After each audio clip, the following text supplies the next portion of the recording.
yung feast ng Israel na tawag natin ay Hanukkah. Kaya tonight, for 1 week, hanggang Monday, hanggang Sunday, ay walang pasok si na Emmanuel. Dahil meron sila tinatawag ng feast. Alam niyo ba yung Hanukkah? Si Emmanuel pinanganak sa 4th candle ng Hanukkah. Yeah, tonight is the first candle. Yung pang-apat, yun yung kanyang birthday sa Hebrew. Sa English ay December 29. Ang layo Pero listen to this.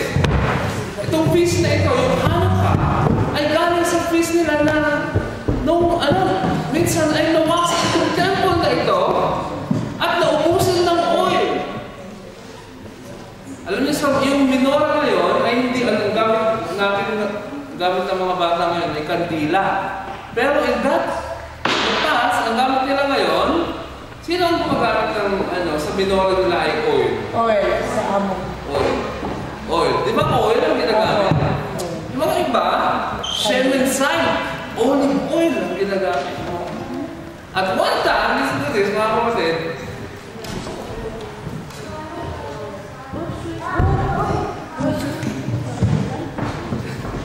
Ma Emmanuel, mama ka? Ma? Khan. Holiday daw. Sabi niya, ano ka daw ay holiday. Na itong Khan na ito ay minsan ay galing sa history ng naglaban-laban itong mga Romans at mga Maccabean. Ang hirap ikwento yung history ng Hanukkah. Kaya nagkaroon ng gera, nawasak itong temple na walang oil. Naubusan ng oil ang temple, hindi sila nakagawa. May natitirang konting-konti na oil. At it would take around 8 days para makagawa ng pure olive oil na ilalagay dun sa menorah. Kaya ako sinasabi yun, dahil yung Feast of Dedication dito ay tumutukoy sa Hanukkah. Ano yun? John 10:22. Yung Feast of Dedication dito sa binasa nating verse ay Feast of Hanukkah. Dedication uli ng temple dahil nagkaroon na sila uli ng oil. Naubusan kasi ng oil. Ay ba may oil pa rin? Ay ba may oil pa rin? Lalagap-lag pa rin? O aandap-andap na?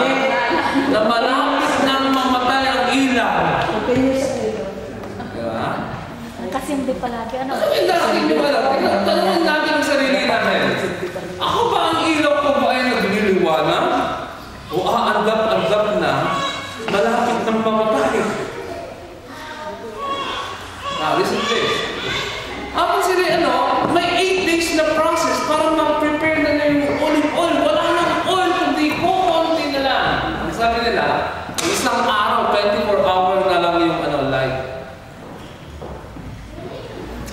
At nung sinindihan nila, ilang araw nag-last yung 9 days? 9 days pa? 8 days? 8 days. 9 days ba ang 8 days! 8 days nag-last yung kukunting oil. Kaya mula noon, ginawag nila sa himala. At every year, sineselebrate nila itong day na ito. Sa Kislev, ay may celebration, the Feast of Dedication of the Temple. Bakit? Hindi naubusan yung oil na supposed to be maglalas ng 24 hours. Naglas siya ng how many days? 8 days. 8 days. Now, listen to this, mga kapatid. Maraming nagsasabi na ang birthday ni Jesus ay December 25. Ito ba yun? Ito ba yun? December 25. Kaya magre-rent tayo sa December 22. Diba? Kung wala pa kayong rent, ay mag-start na kayo magkulay ng mga puti yung damit-damit. Para magkaroon na kayo ng rent. Now, listen to this, everybody. Hindi December 25 ang totoong birthday ni Jesus. Pero i-invite nyo kung pagka may bakasyon nyo ng December 25, meron tayong service sa Garden 2. Mag-start ng 9:30, pagkatapos ng 11:30. Kung pwede kayong makalabas ng 3 hours, sama-sama tayo doon makipag-worship tayo sa mga British at mga Americans. I'd like to join that dahil ang tradition natin ay 25, di ba? Actually, sa amin, kahit mahirap kami, doon lang kaya kami nakakakain ng queso de bola. Ay, hindi kami mayaman.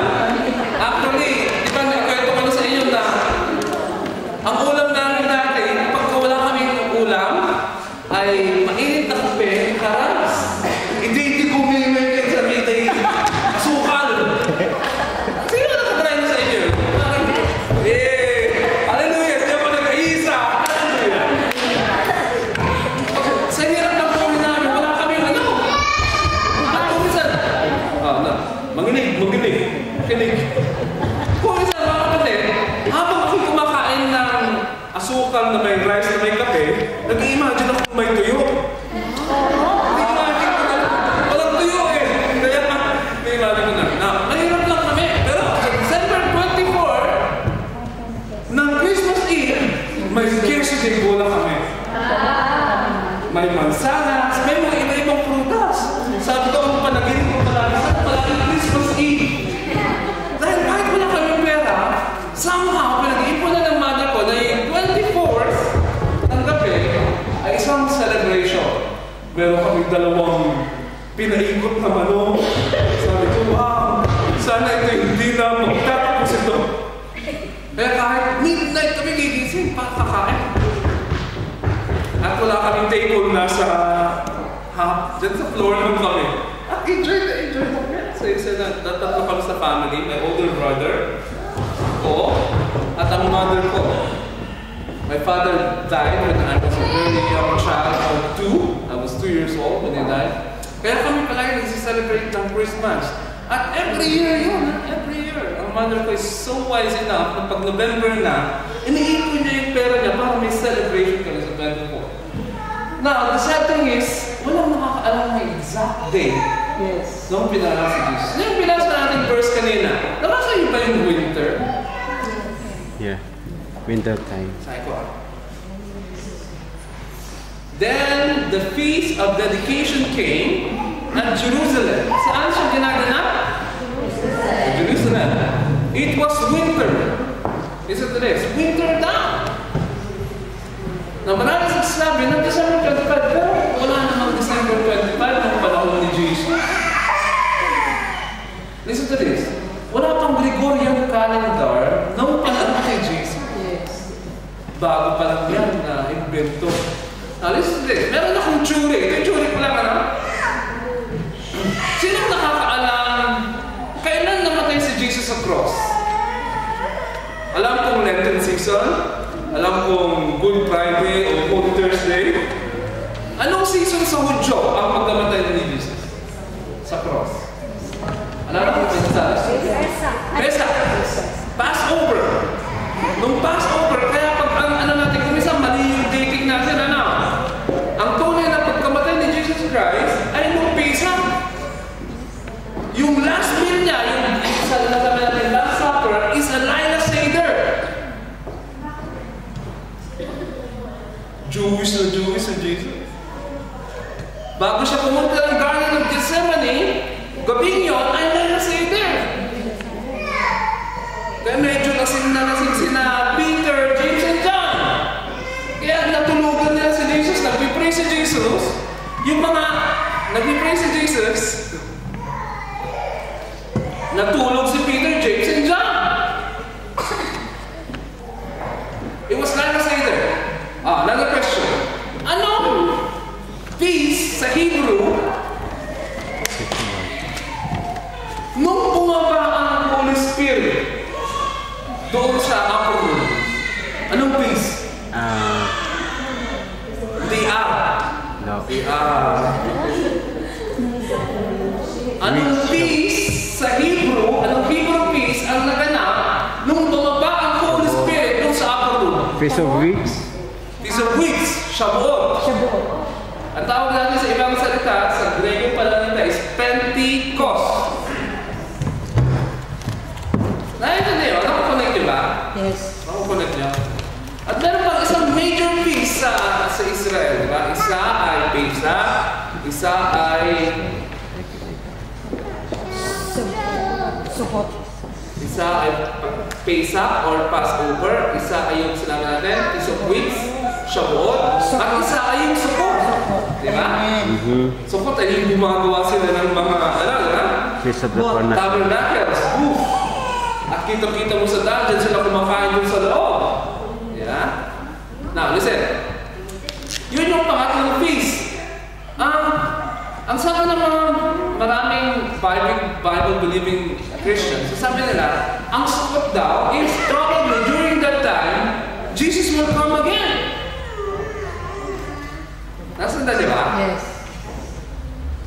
Yung deliverance, yung pagkamatay ni Jesus Christ sa cross ay nangyari sa Pesach, Passover.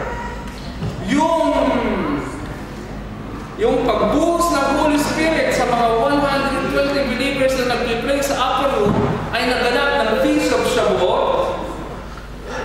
Nasundan niyo ba? Yes. Yung tinatawag natin Pentecost o yung outpouring ng Holy Spirit. Yes.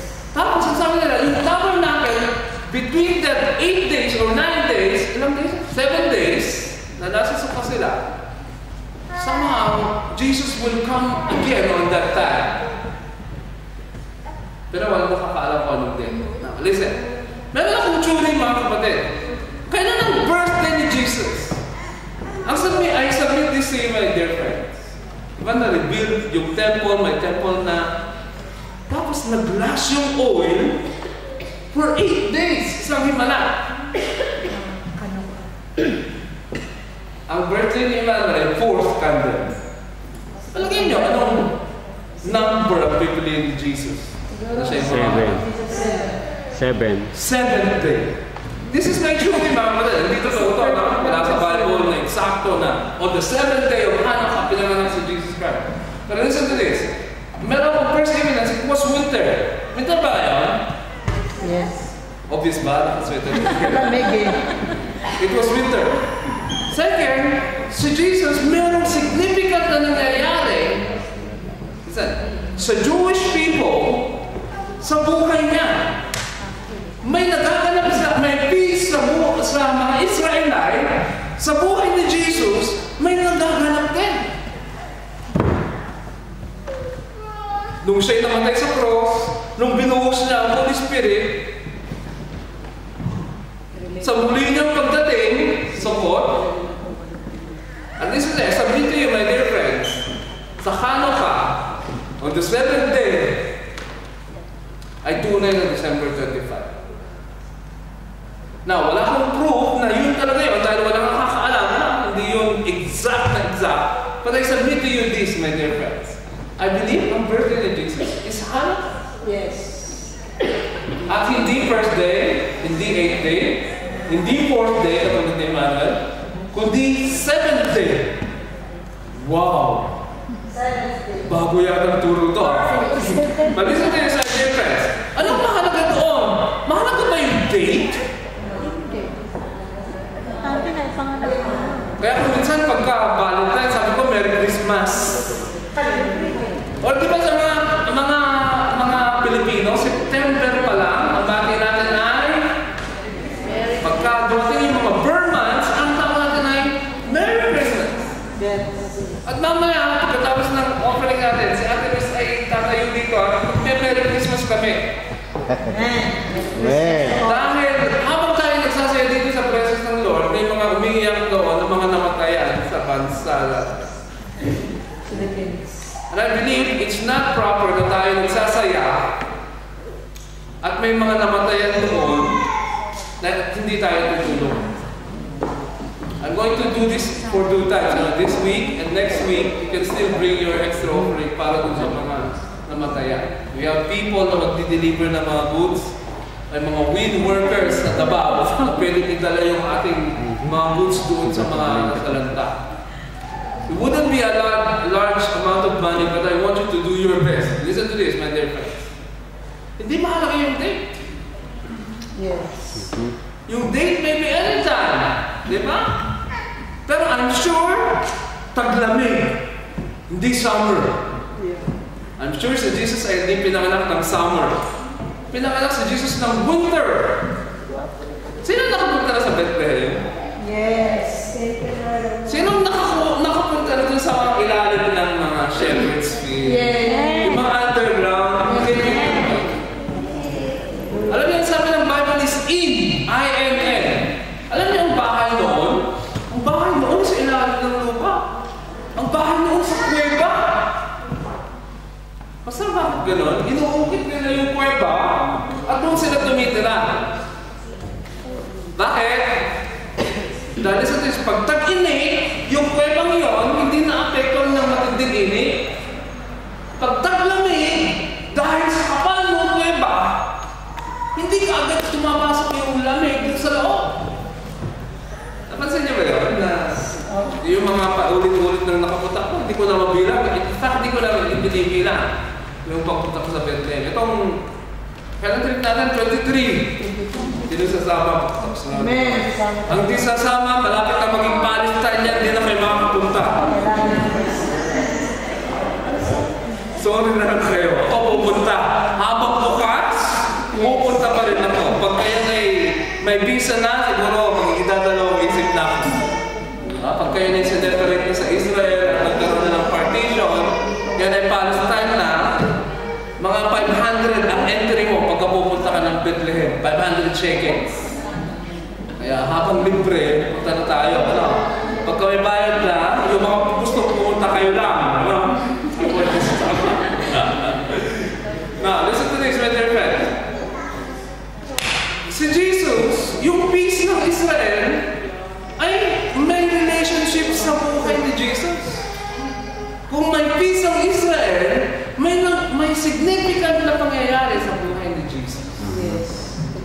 And listen to this, itong Hanukkah, ito is very special time. Very special time dahil once again, ang Lord nag-perform ng miracle sa Israel. Yes. Yung oil na kukunti, sumindi ng 8 days. At tawag ko yan ay miracle of multiplication. Alam ko tuloy ang kwento ni Prophet Elijah. Yes. At ni Prophet Elisha, mga taong may utang. Sino may utang dito? Ako may utang. Listen to this. Yung iba, nahiyang magdaan. Dumarating ang panahon ng kulang ang oil.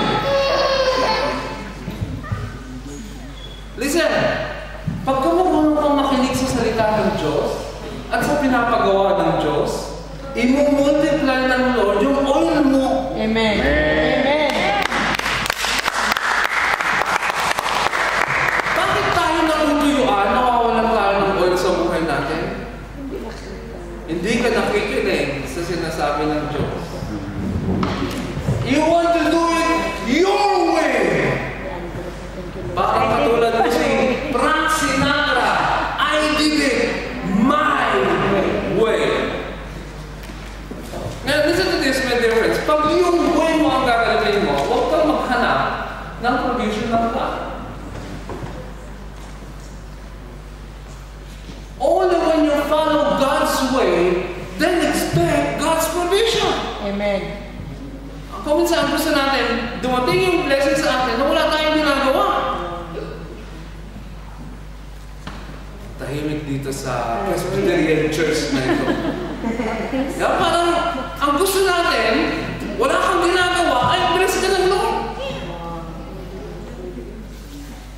Binless ka na ng Lord, kaya lang may principle ng sowing at reaping. Amen. Hindi ka pwedeng umasa na ikaw ay spiritually alive. Katamad-tamad mong mag-pray, katamad-tamad mong mag-worship, katamad-tamad mong magbasa ng Bible. Hallelujah. Sabi mo, ako'y very dry. Bakit ka very dry? Wala kang time sa word. Kung minsan, pagbabasa mo ng word, ay dahil assignment. Tapusin ko na nga ito para, amen, ma-check ko na ito. Amen, hallelujah. Hindi na ako absent sa, pagbabasa ko.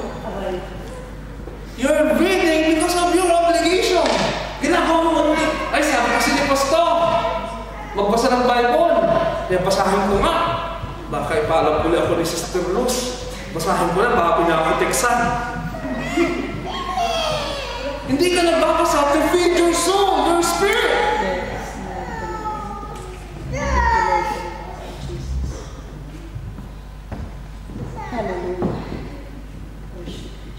At yung mga iba, ang gusto nila pagkain nyo, pinapakain sa pulpit. Ang pagkain dito sa pulpit ay once a week. Kayo kaya ang pakainin ko ng once a week lang? Siguro kasi payanin na si Bebsi. Hindi, Bebsi. Mali. Kaya pa kasi payanin si Loida.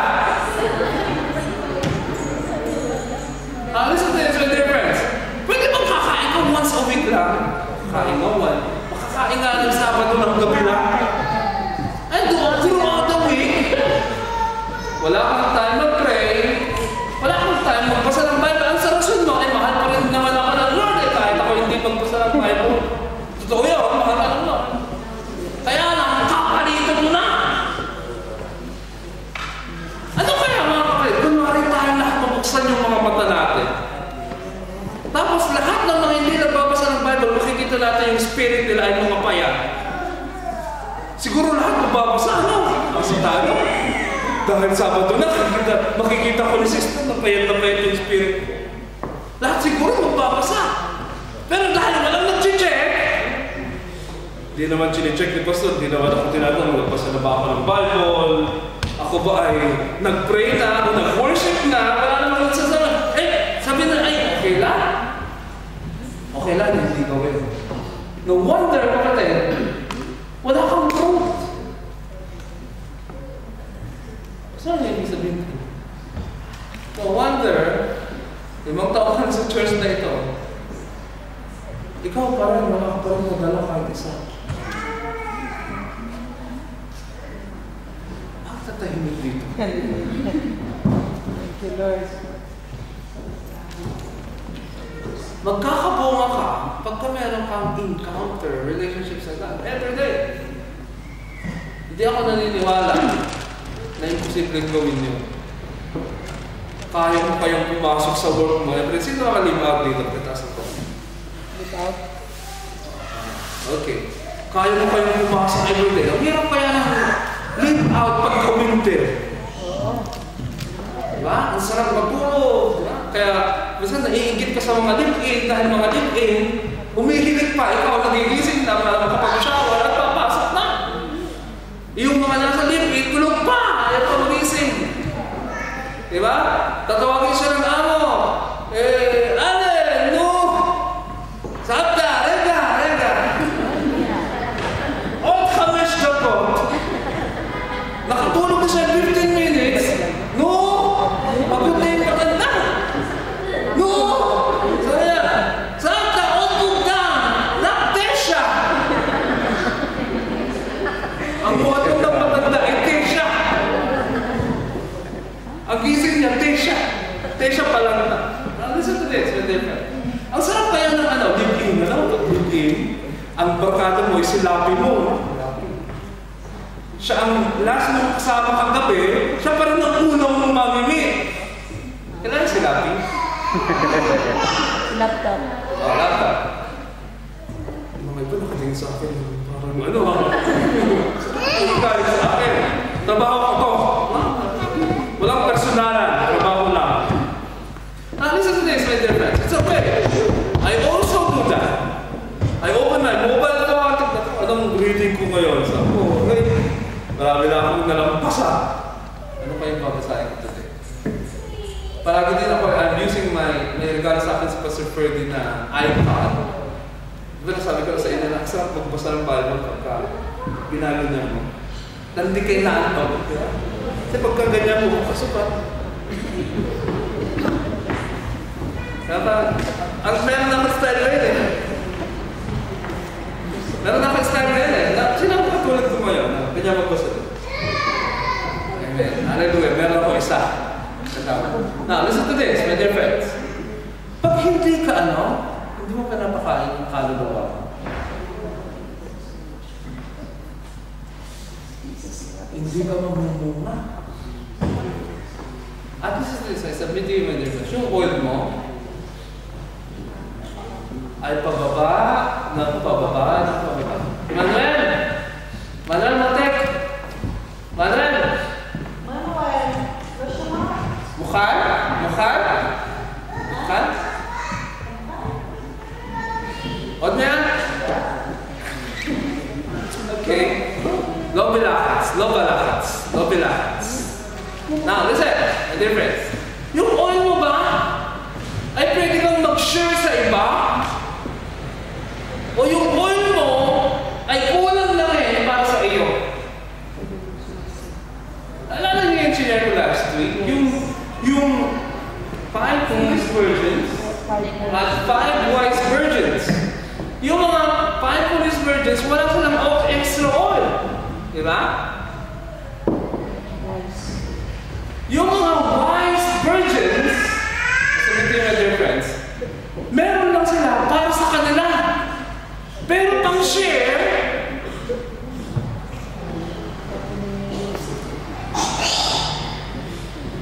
wala. Sabihin mo sa tabi mo, yung mga wise virgins, meron silang oil para sa kanila. Pero pang share sa iba, Wala.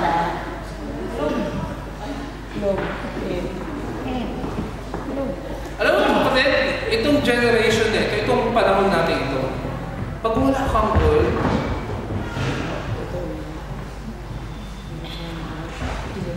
mamamatay yung spiritual life mo.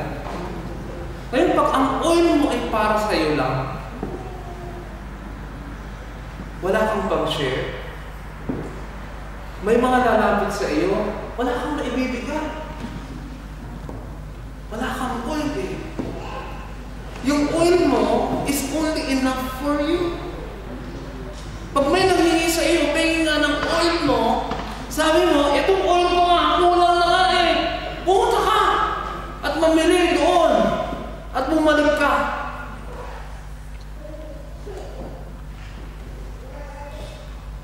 One of my fears, my dear friends, is this.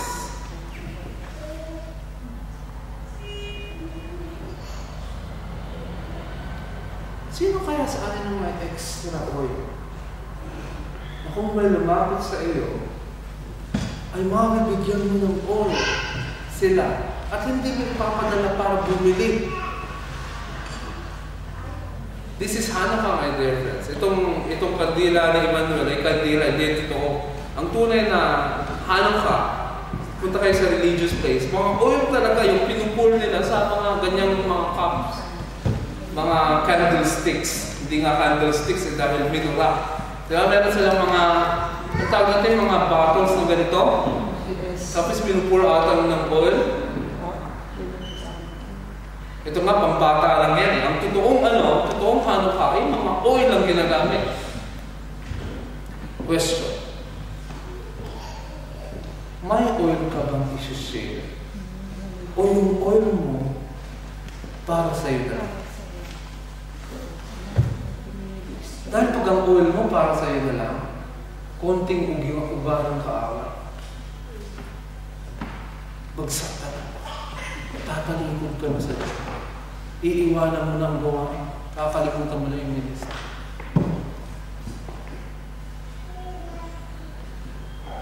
Ngayon, dito sa lugar na kaya ito, ang dali kayong magtago. Na palagay mo ay pupunta ka ng church para ipakita kung may oil ka. Dito ko kaya yun? May oil ka talaga. Malalim kaya yung relasyon mo sa Diyos o very casual lang? Mahalaga talaga ba ang Diyos sa buhay mo o konting mahalaga lang? Listen to this, my dear. Meron ko isasabit sa inyo. And this is a challenge to everybody, not only for me. Pag di ka makag-spend sa Lord ng 1 hour a day, hindi siya ang priority sa buhay.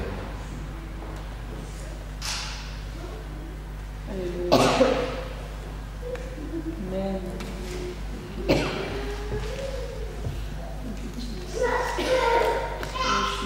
wala kang panahon na isang oras para sa Diyos isang araw. Hindi siya naman. I'm sorry.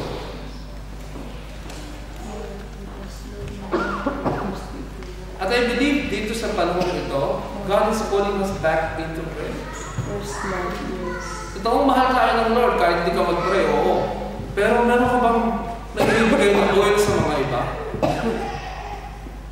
Meron ka bang nai-empower na iba?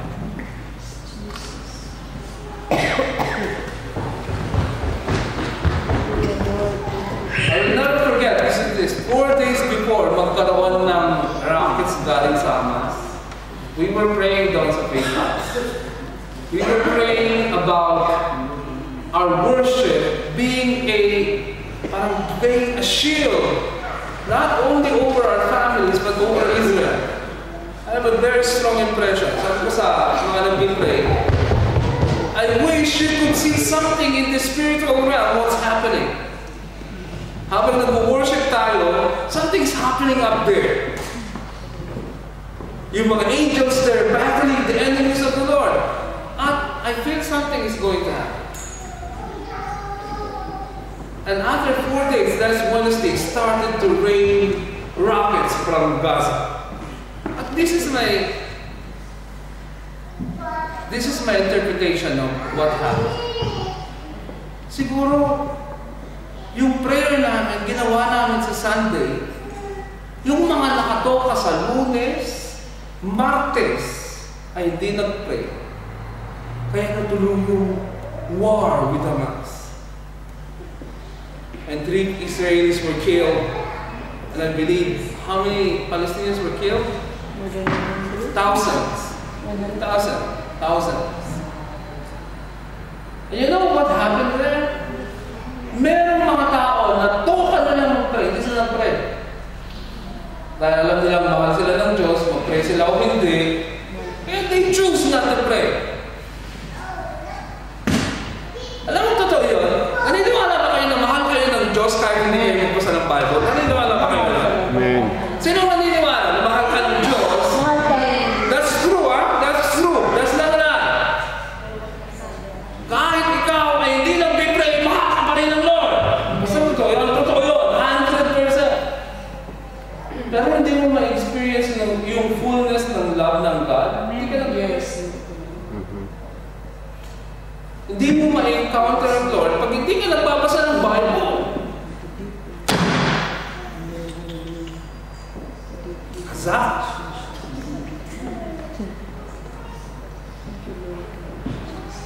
I pray my difference that this message will revive us. Ano? Amen. Na, ano kaya ang time ko? Ang binabasa ko lang ba every day, 1 verse? At kontento na ako doon.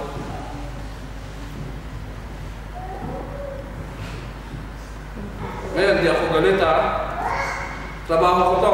Pag walang manitaraman sa atin, palit na lang tayo. Tama na ba yung 1 verse? Ito, gusto ko itong verse. For by grace you have been saved through faith. It's not your own doing, it's the gift of God, not of your own works, lest anyone should boast. Sabi niya, yung salvation tao is by grace through faith. Hallelujah! Libre! Pero may difference. Para ma-enjoy mo yung salvation na yan, yung first love na yan, you need to spend time talking to God. We need to spend time in the Bible. At kung sasabihin sa akin, Pastor, busy kasi. Anong busy? Ang dami mo kayo na-like. Amen. Yung pag-like. Hindi ko nga na-like yung na-like mo eh. Na iba? Siguro sasabihin, Pastor, dahil ikaw walang trabaho. Listen to this. I was in your situation then. At sabi ko nga, mas maganda pa nga dati dahil I could finish more books. Ngayon, puro Bible na. Dati nung nasa work ako, mga libro, kakain-kakain tapusin eh, 1 week. Nung nasa work ako dahil yung matanda ko, Ima, check it. Pagbabasa ko. No, what I mean to say is my time, no? Ngayon, if you're with a family of 2 children, meron ka responsibility. I wish mariliban niyo si Melody na mag-alaga kay Joseph. Hindi natin kung kaya na. Now, listen to this, my dear friends. Huwag mo sasabihin wala kita. Pastor, busy. Pastor, ang dami kang ginagawa. Pastor, may alam kasi very dramatic yung part ko. Alam tawag ko doon? Excuses.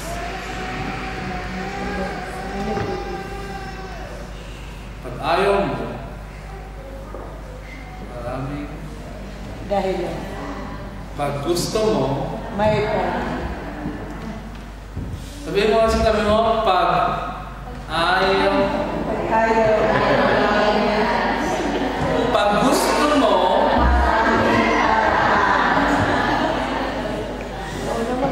I believe the Holy Spirit is calling us back, my dear friends. Yes. Marami dito sa room na ito, I'm sorry to tell you this, you have lost your first love. Hindi mo na love ang Lord kahit tulog ng dami.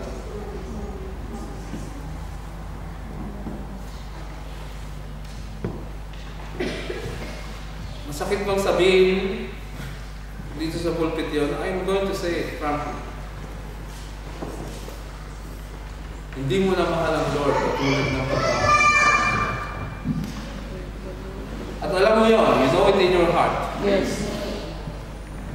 And the Holy Spirit is calling us back to the place of prayer. Calling us back to the place of in love tayo sa Word of God. Hindi ka kontento sa napapanood, nakikinig. Talagang ikaw mismo ang pupunta sa Bible. Hallelujah. Isa sa mga gusto ko sa I'm studying na sa University of the Holy Land. At anong versado ko, kapatid? Alam niyo, kung minsan sa isang klase namin, dapat mabasa ko muna ang buong book of Matthew bago ko papasok sa klase. Alam mo kung magkano ilang chapters ang Matthew? 28. Ang subject mo yan is Synoptic Gospels. Minsan, bago lang sa mga teacher, bago kayo magdala ng class, basahin niyo muna in one sitting ang book of Mark. Alam mo kung ilang chapters ang Mark? 16. Kung sabi ng teacher ko, next week, ang assignment natin is Luke. Bago kayo pumasok, tapusin niyo muna basahin ang book of Luke. Alam mo kung ilang chapters yun? 24.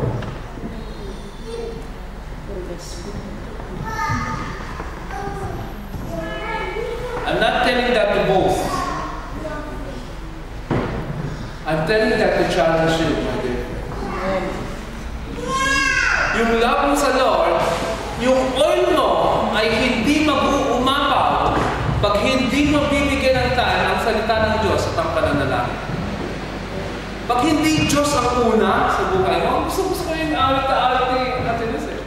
Sabi ko, dapat totoo yan sa buhay natin. Pagkagising sa umaga. Yan ang mahalaga mo. Pagkagising sa umaga. Dahil kung minsan, pagkagising sa umaga, ang dami mo nang na-switch, ang spiritual life mo, hindi mo pa na-on. Naka-off pa rin.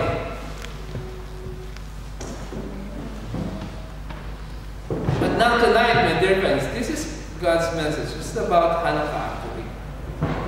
Hindi na lang inalis na yung aking na-support. Dahil it's about Hanukkah. Hanukkah is about your oil. Kasi init ka ba dati? Naalala mo pa ba yung on fire ka? Kahit sino ay pwede mong sagasaan dahil sa love mo sa Lord. O ngayon, kitang-kita mo, na-slide back ka na. Ito ka dati. Ngayon, ikaw ay parang Michael J. Tawag natin, sliding back. Imbis na mag-forward ka, ang ginagawa mo ay Backward. backward. Dati love na love mo ang Lord. Ngayon, love mo pa rin siya. Love na lang. At alam niyo ang tinutukoy ko, kapatid. Most of you know kung anong ibig sabihin ng first love. Alam niyo ba kung paano mind love? Sino nakasunog ng mind love? Amen, sabi niya. Sabi ni Sister Lea, amen daw. Di ba, amen? Sino nakasunog na? Yung mga single, makitaas ang kamay. Sino nakasunog ng mind love?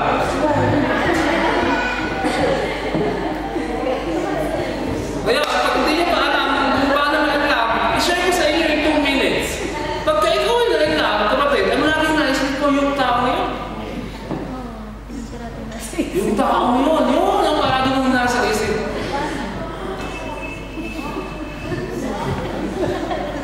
Meron akong kwento. Closing na, kaya exciting to. Sandali lang. Listen. Noong kami mag-girlfriend at boyfriend ni Sister Melody, meron tayo sa buhay namin na nagkahiwalay. Dahil nagselos ako sa isang walang kitang bagay. Pero masyado kong siloso, very protect. Gusto ko si Melody, ang nakakita lang sa kanya, ako. Dahil kung may nakakita iba, nagsiselos ako. Kaya sa galit ko, ako ang... Pagka ikaw man ay ganun ka, parang islam na ilab ka, parang hindi normal ang utak mo. Nasubukan yung parang na-ilab na hindi normal ang utak mo. Ewan ba, parang ang gusto kong gawin, very protective ako kay Melody at nagkahiwalay kami. I think 1 week or 2 weeks. Pero actually, ang hirap kong bumalik dahil sabi ni Melody, ay ligawan mo ng lola mo. Dahil nung kami nagkahiwalay, it's my fault, kasalanan ko yung pangyayari. At alam mo, nagdusa ako ng ilang weeks. Dahil dati, ang saya-saya ko pag nag-date kami sa Malta. Ang saya-saya ko pag kami lang. Ang saya-saya ko palagi pag kasama ko sa Melody. Nung nagka-break kami, wala akong ka-date. Lonely. I'm Mr. Lonely. Mr. Lonely. Kasi sabi ko, parang nakikipag-usap ko sa sarili kong mag-isa. Sabi ko, kasalanan mo eh. Kasalanan mo. Masyado kang seloso. Di ba?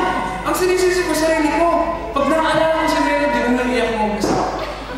Tumutulong mag-isa. Sabi ko, paano kaya ang gagawin ko para makuha ko siya ulit?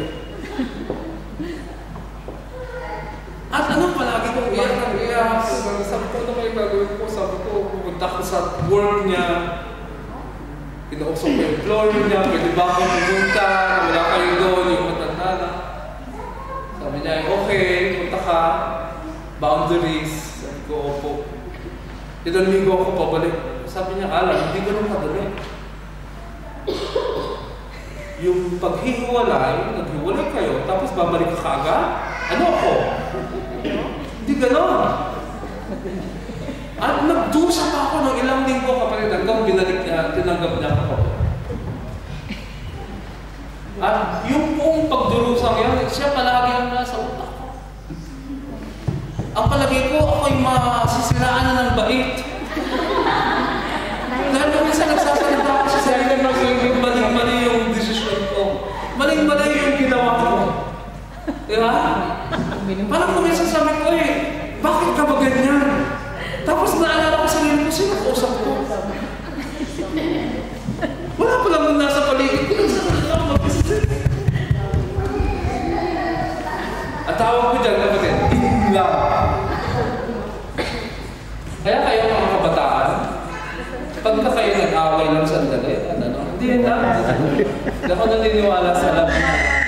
Yung, hindi ka lang niya napansin, ay ayaw lang po sa akin, hindi yung totoo lang. Katandaan, Pastor, hindi ka bataan. Sakit ka.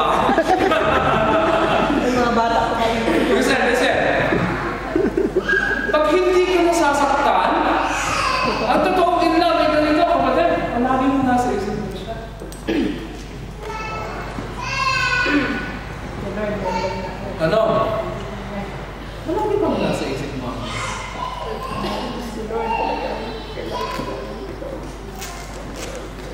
Kung gaano kadalas ka mag-message sa sweetheart mo, ano ka din naman mag-message sa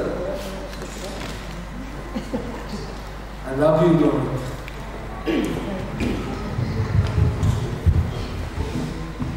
Sana si Lord may Facebook page, ano? Para kung na lang tayo mag-leave ng message. Next to next. Pero ayaw niya yun eh. Gusto niya personal. Yes. At ayaw niya ng sinusulat, gusto niya yung galing sa bibig. Alam niyo bang walang tunay na pag-ibig pag hindi sinasabi? Sabi nila doon, okay na daw yung MU. Pagka ikaw ay MU lang, walang kasalo. Magkakaintindihan lang kayo eh. Anong pinag-iintindihan niyo? Ang tunay, nung ako ay sinabi ko kay Melody, magpakasal tayo. At ang sagot doon ay, oo, hindi. Sabi ni Sister Melody, ngayon na, sabi niya, dahil matanda na ako noon, malapit na ako sa kalenda, ay sabi niya na, oo.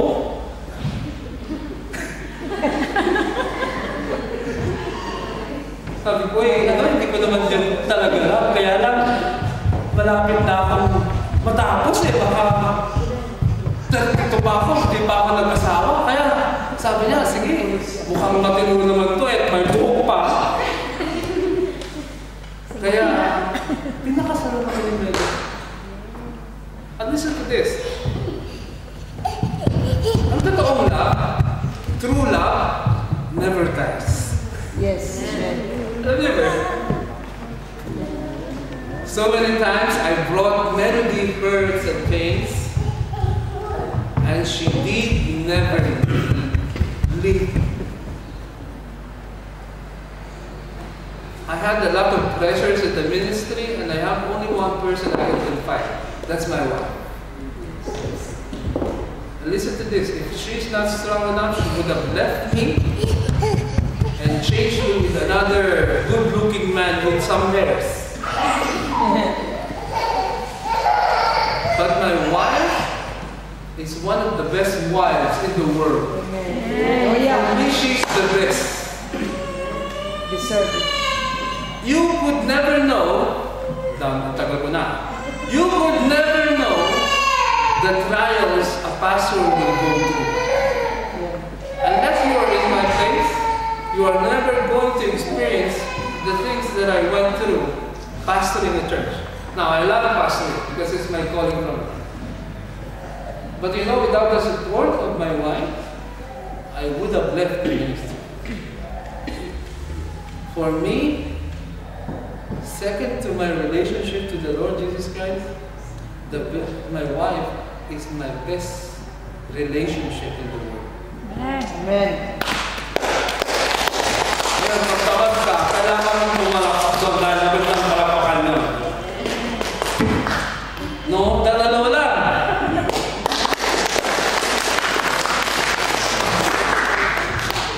Pag wala si Sister Melody, I think I would have left the place.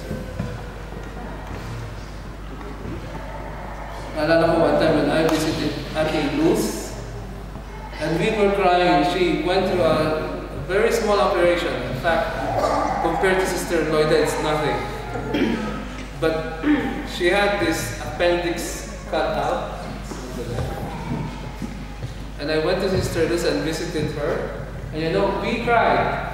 She cried, I cried. You know what? There are some things that you cannot share to your members. There are some pains that only a leader can go through.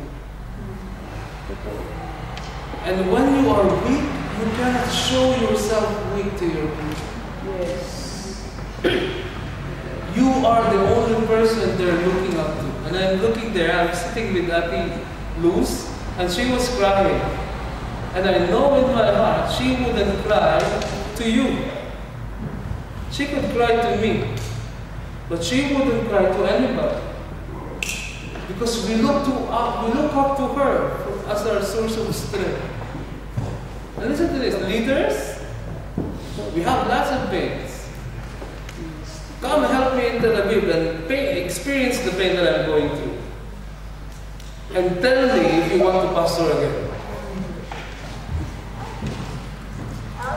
And listen to this. without the oil of the Holy Spirit, you cannot continue.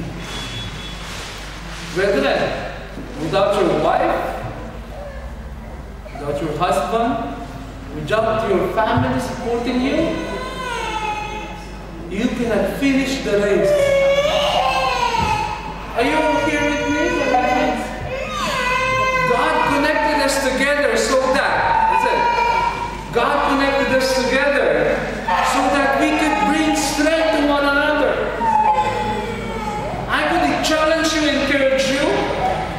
You can correct me if you want. Like my wife is my source of strength. Amen. Hallelujah. Now, if you are a married person and your wife or your husband is not your first love, it's a pity. You have a miserable life. You know why I have a blessed life? I have Melody beside me. Take Melody, maybe I'm Lord, hallelujah. Second to Jesus, Jesus is my first love. Second time, sister. Sister Melody is gift from Jesus. God assured His presence to me by giving me Jesus, giving me Melody.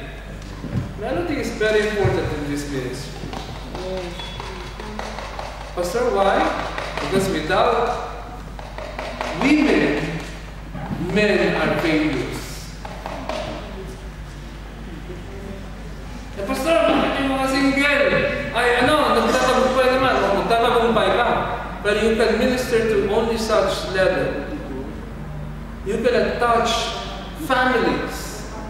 You cannot experience the pain of the husbands. You cannot experience the pain of conflict. Sino nakaramas na dito ng mag-away kayo ng asawa? Sino may mga may asawa na? Hallelujah! Listen, napagpala ka kaya kung wala kang asawa? Pastor, bakit? Wala kang kaaway. Now, listen to this with difference. Tanungin niyo ako, may kaaway o wala? Pipiliin ko may difference na may kaaway. Kasi kaaway mo yung pader.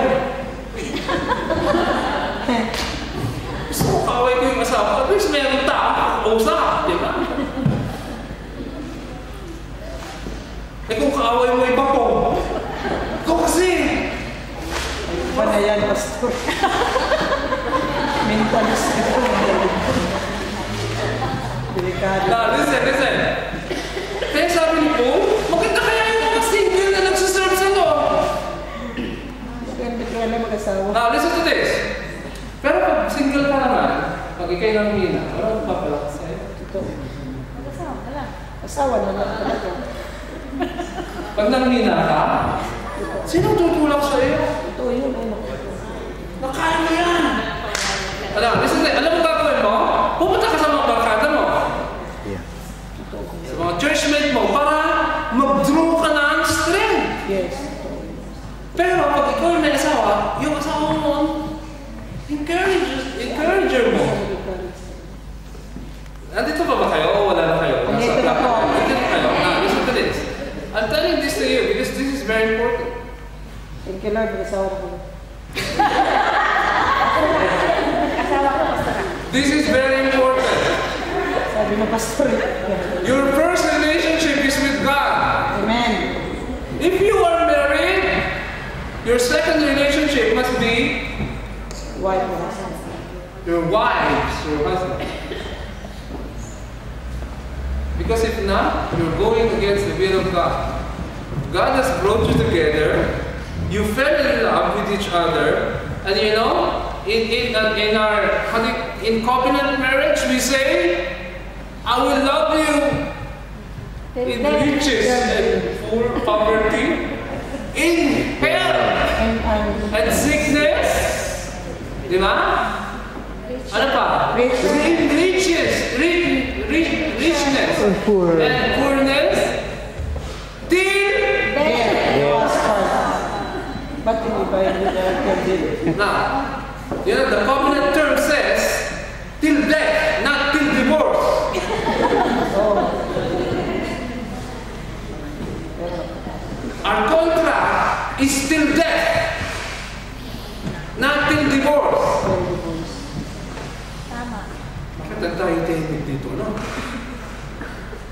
Now, listen to this.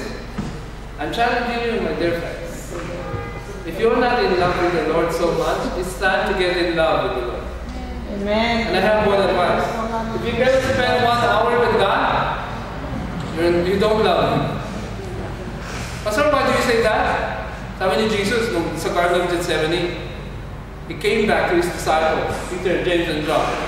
Could you not watch with me for 1 hour?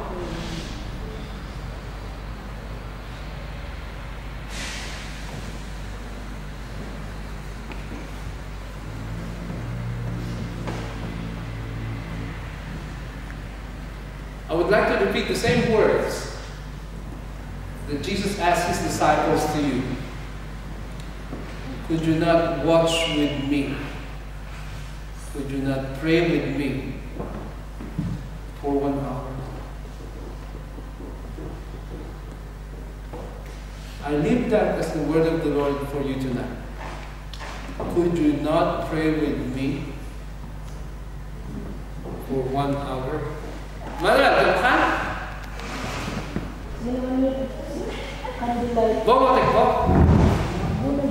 Bo, makadli tayo. I'm going to bring this candle. Would you allow me to light the candles? The first Hanukkah candle. It's okay with you? Come on, Maral, tabita, eh? Bo,